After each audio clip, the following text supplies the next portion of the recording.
Hi guys, in this video I'm going to show you how you can add unlimited members to your Telegram channel, right? So first of all, we have to go to the Telegram.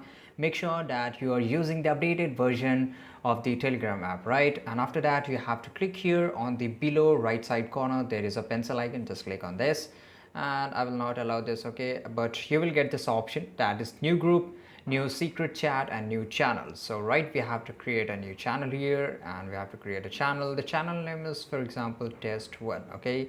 And you can write a description, you can add your profile picture, and just click on the check mark that is on top right side corner, okay? And it will load for a few seconds, and you have to wait here.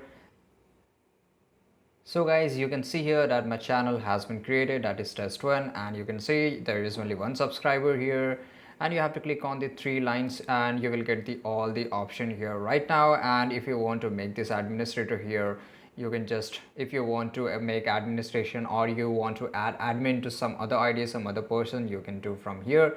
So I will just go back, and this is our channel has been created. So channel, Telegram channel is something like a YouTube channel that anybody can come to your channel and they can check your content, your photographs, and whatever you are uploading on the channel. So anybody come and they can join the link, right? So this is pretty easy. You can say that unlimited people can join your channel just like YouTube. So this is pretty easy guys. I hope you enjoyed this video, and if this video was totally useful for you, make sure to comment down below, subscribe our channel, and like this video right now. See you in the next video. Till that time, take care, goodbye.